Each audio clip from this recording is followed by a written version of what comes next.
Hey, welcome back to the WesLife live stream of General. The webcast. That's the word I was looking up. Thank you, Matthew. Oh, sorry. It's a little late tonight here, folks. Now, let me just let's go ahead and tell you that with these services, like we're doing pre-shows, we're also doing post-shows, and a lot of our guests are people that are involved in the service. So there are going to be some times where they're greeting people and they're running a little bit late. You see the empty chair next to me. So we're anxiously awaiting our guests for tonight. While we're doing that, what a great service tonight. And a lot of you participated. Tony, we got some great pictures. Yeah, so thanks to everyone who not only watched, but the challenge was put out for you to take a picture of watching, show us your settings. So I want to give a shout out to Dennis, I think it's Harmison, got a picture here. Also Gina Colburn. We got, let's see, Music Teacher 305. Here's one I know, Jenny Black Keaton. This is Dr. Robert Black's daughter. So thanks so much. And as Heath said, powerful service, so many highlights. I've taken a couple pages of notes. I think for me personally, like the really moving story was Daniel and Elizabeth Hagen. They're out of the Red Cedar Church where, oh, come on, help me Heather out. Semple. Yeah, Heather Semple. We have talked. We've had conversations about the ministry that she has there and how powerful, former Satanist he was. And did you notice the shirt that he was wearing? That's what I wrote down. The title of his shirt, Love Has Won. Just a great story, a lot of inspirational stories. I don't know for you, Kim, what was some of the highlights or a story or two that sticks out to you? Sure. I guess a couple of things. Of course, the story of the dirty cop and the person who was incarcerated unfairly. And I think for me it hit home because I was a grown woman before I lost my fear of the police force. And people look at me and say, well, you've been to school, you're educated. But because of things that I saw and experienced, and still sometimes to this day, I'm thinking someone's going to arrest me for something I didn't do. So that was a really powerful story of forgiveness. But beyond that, I was thinking of Dr. Lyons' quote. As she quoted the Egyptian church, God broke my imagination. And I think that as she listed the missional priorities, and some churches might be saying, hey, we're just a tiny church in, rural Allegheny County. What are we going to do with these missional priorities? I think tonight the underlying challenge is to let God make us new and break our imagination and take us beyond where we ever thought we could go, no matter where we're starting from. One thing we talked about in the pre-show was Dr. Lyons' just amazing ability to connect the past and the present and then talk about the future. She did that. Hey, here's our guest right here, Dr. Joey Jennings. Come on in, have a seat. Get him hooked up there, Heath. Throw this microphone on. Throw that behind your head. This way, everything he says can and will be used against him. All right. But her ability, at the beginning of the service, she talked about the 4 artifacts, the door with the bullet holes. Yeah. We've got the gavel right here. Dr. Lyons' gavel from the dogwood tree that Micaiah McPherson was attempted to be hung from. Hey, a little bit of trivia here. When I went to get this, Dr. Bob Black said there are 2 of these gavels. Yeah. One is at Southern Wesleyan University, and of course, Joanne has the other one. Joey, we were just sharing different thoughts of the service tonight. What were some stories tonight that stuck out to you? Well, I love the one about the cop and the African-American man that was the forgiveness and the grace there, and just such a special story.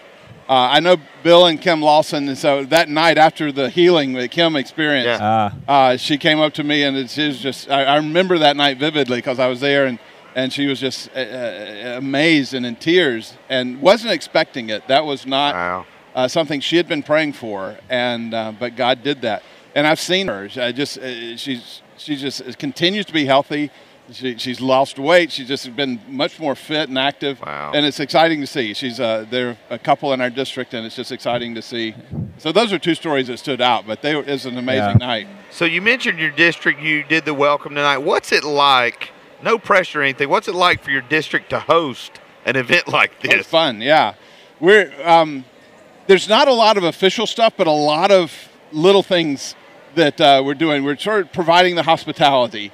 And so that's the hospitality team is greeters, the guest services desk. There's a prayer team that's praying. There's drivers. We had greeters at the airport, drivers, mainly for fraternal delegates and international people that maybe had trouble with the language. And that's a lot of different things. I looking at it the other day, and I think we had about 150 volunteers from our district doing something this week. Now, not all today, but this week. And we had training last night, and it's good to see. Probably about 60 of them came out last night for the training. The rest, we did a Facebook Live event. So it's good to see them. So if you see people in teal shirts or the Navy shirts around, those are people from probably 20 or 30 of our churches. But well over 100, probably closer to 150 people that are part of it. You know, tonight's service was built around just these great stories that we heard. So let our listeners know a little bit. How long have you been DS here, and maybe share a great story that's happening on your district? Yeah, well, I've been up here since 2010, so this will be my finishing up my 6th year. And I was in North Carolina before that, pastoring a church in Winston-Salem.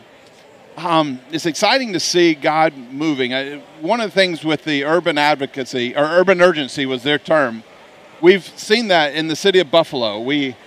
We have one church that was in Buffalo, and that's just a church that's about 7 or 8 years old. And so we recognize the need to try to be more in the city. When the Wesleyan Church started in this area, they were intentionally rural. I mean, they had a theology that believed that the cities were sort of representing sin. And so when they founded Houghton College, the joke is, I don't know that I don't know how serious they were, but they were 100 miles from any known sin. And if you go to Houghton, you believe it. But actually, Houghton was founded on Jockey Street, which is a gambling place. You know, but the founder, I think it was the founder of the college, stood on the hill and prayed that this town would be known for its righteousness one day, as it is now known for its vice, that it's sin. Wow. But anyway, in the 1800s.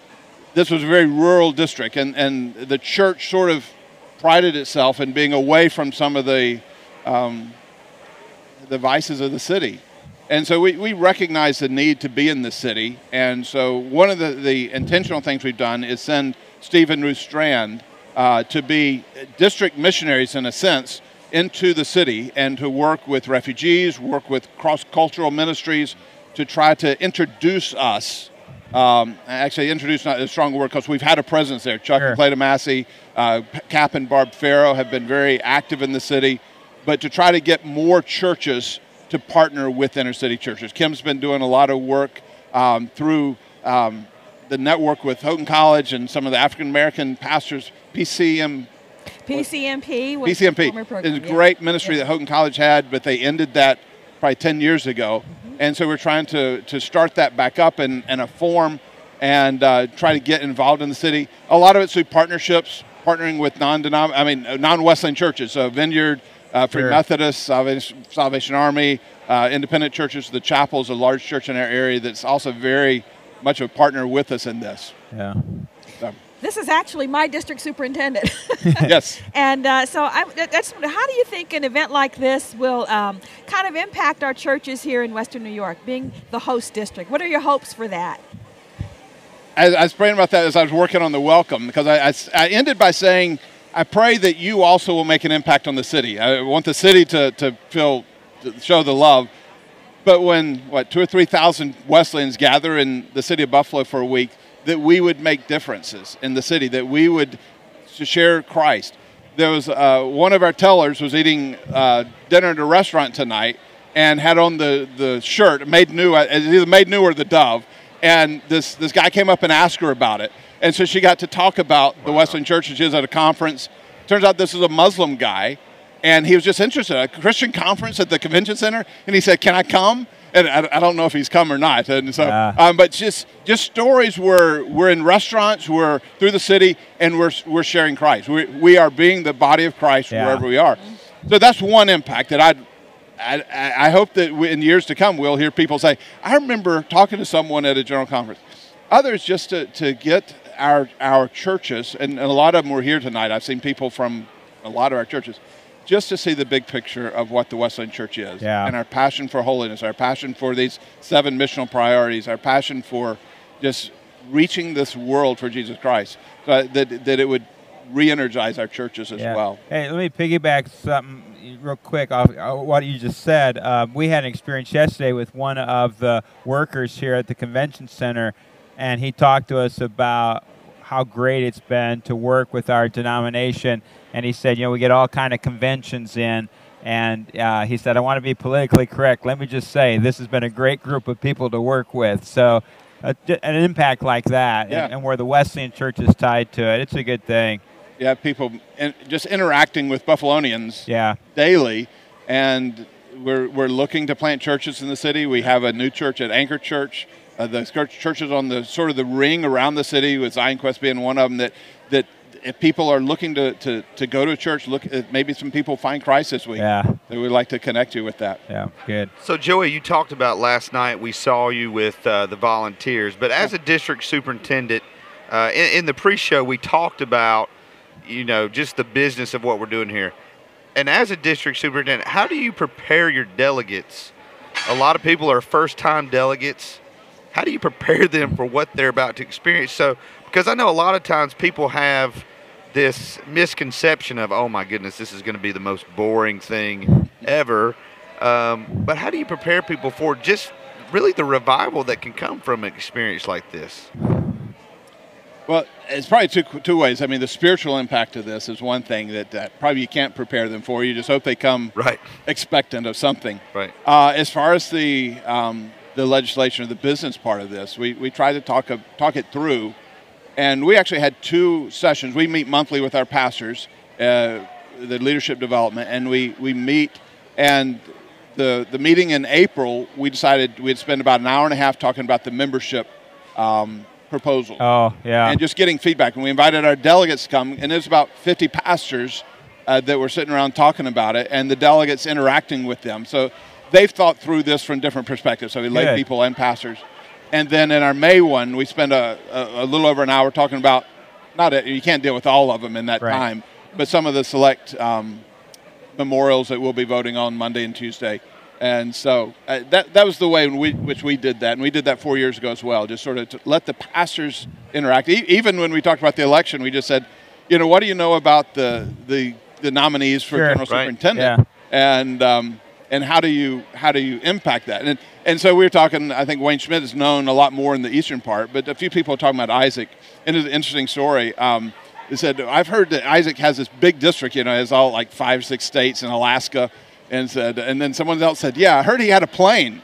I said, really? I hadn't heard that. Yeah, he had to travel so much, he bought a plane, and he got his pilot's license. And just it built up. And it was interesting. I had a meeting at Houghton College Board of Trustees, and Isaac was there. He's on the board now. And I said, Isaac, I never knew you flew a plane. He said, I don't. I hate to fly. I've never had a pilot's license. I don't have a plane. This was just a rumor that spread. And so I wanted to dispel that rumor that Isaac Smith does not have a plane, does not like to fly, does not have his pilot's license. But that was just one of the things. We talked about, the different elections, the different memorials, and just let us talk and pray about how the delegates can interact with the. All right. Well, Joey, listen, we want to thank you for being with us tonight. Great. And we look forward to seeing you the rest of the week. Yeah. We're gonna they're scoot you out. Joey and I off, and we've got some special guests coming up that were they were in the service tonight. So, hey, listen to this word from Wesleyan Investment Foundation.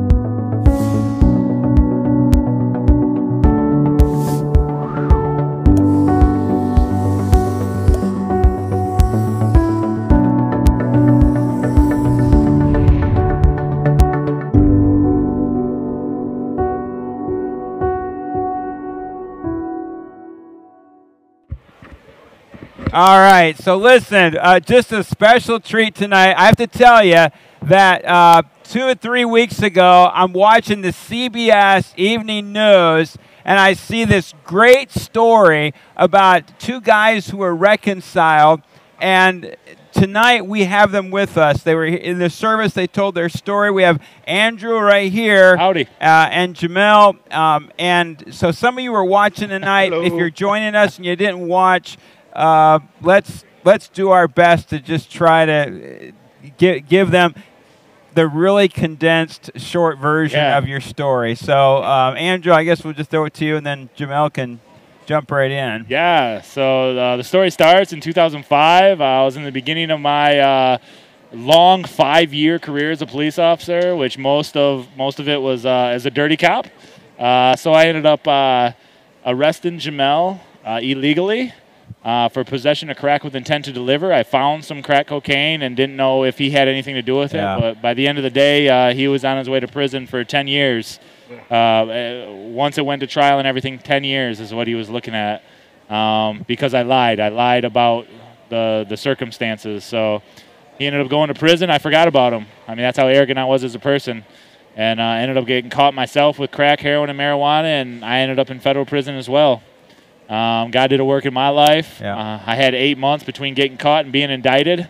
So I kind of did the convict thing. I turned to him, you know, when there's nowhere else to turn. End to yourself, That's right, that's right. So I had a wonderful training ground where I just learned about him, and we got really hungry about him and wanted to spread the word about how loving he was. Yeah. And then, you know, God did a work in his life as well, and it's just been crazy. So. And from my point of view, that I, starting from the church point of view of it, I didn't go to church. My past of coming up made me not want to go to church.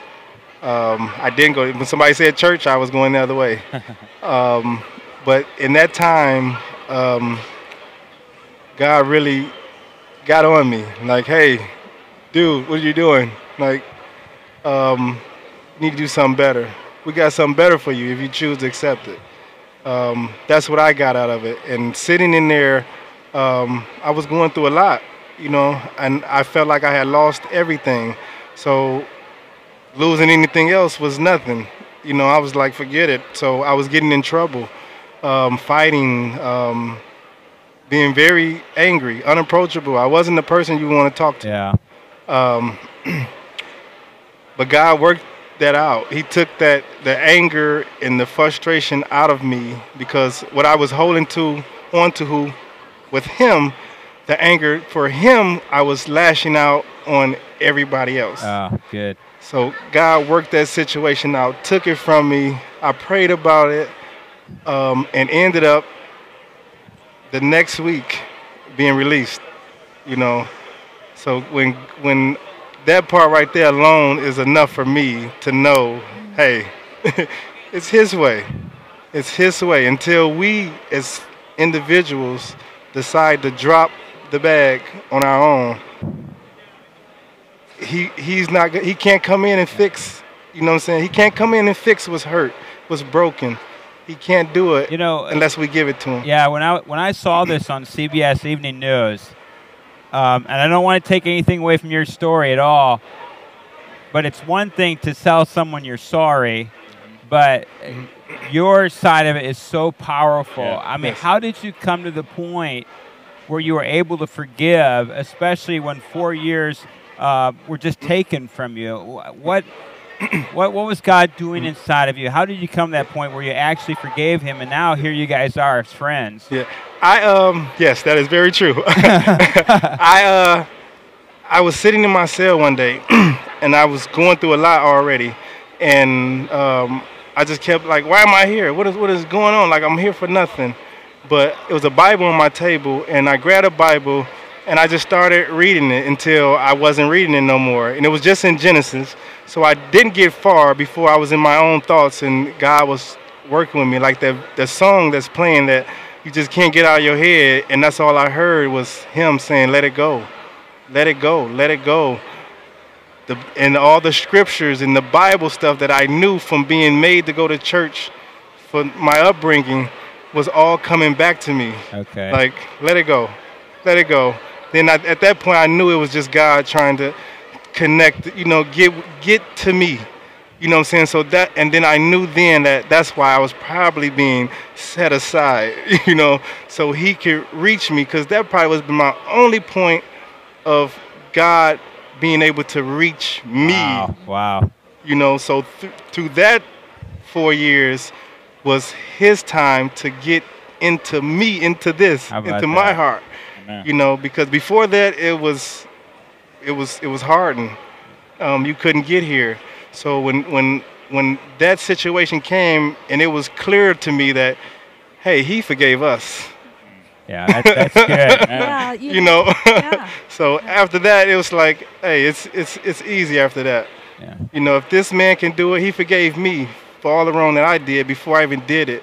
Yeah. So why not? Yeah, and that's really where it begins. Kim, I was just going to say, Jamil, that's just such a powerful, first of all, just the image of the two of you sitting together and not punching each other out. I mean, that's powerful. But as we talk about, I think what was interesting that you talked about how holding on to unforgiveness was actually keeping you captive. Yes. And as you released, regardless of what it was doing to him, it was doing something to you. Yep. And I think that's a powerful message, especially when you have to forgive things that perhaps were unfair, or you feel were unjust. Yeah. So there's forgiveness, and there's that second, this really cuts against the grain. And so I think that this story so powerfully illustrates the love of God, who extends our forgiveness. Yeah, amen.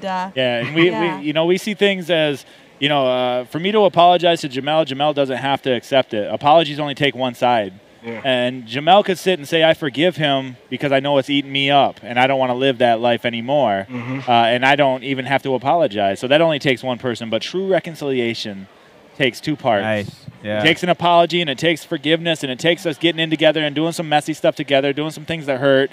And that's when reconciliation comes. And this is true individually, corporately, community-wide. If he can forgive me, and if I can and put down my pride and apologize to him, then what's your excuse? Yeah.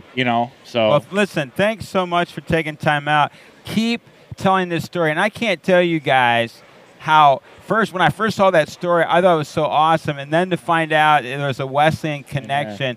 I showed it to our Sunday school class. Thank you. Keep telling your story. It's just the story of God's redemption and forgiveness. And it's what he wants to do for us, for all of humanity. Yes. Thanks for having us. Yeah, thanks for having us, guys. We're glad you could come. We'll let you go. We know that you have to leave after tonight, so go ahead, take the headsets off. Again, many thanks for joining us. All right, listen, I want to say to our viewers out there, tomorrow morning at 9 o'clock, we'll start live streaming again. We're going to have Kyle Ray and David Drury here. Going to talk about a book that David Drury wrote, and at Kentwood Community, where Kyle pastors, they went ahead and went through this, and so we'll talk about that. Also, we're going to have Richard Waugh with us, the National Superintendent for the Wesleyan Methodist Church of the South Pacific. Let's see here. Kim, we got a few things at 10 o'clock. Yes, tomorrow morning at 10 we have our worship service, which is led by Dennis Jackson and our global partners. So that's going to be an exciting time. And we also have an interview that will happen with Chad McClellan and Jackie Vick following the service. So lots of exciting things for tomorrow. We hope you'll be able to join us. Again, I want to thank everyone for joining us tonight. Please tell your friends. We'll get it out on social media. Let's spread the word. Great participation. Let's just ramp it up through the week. Many thanks, and the Lord bless. We'll see you tomorrow. Goodbye, everybody.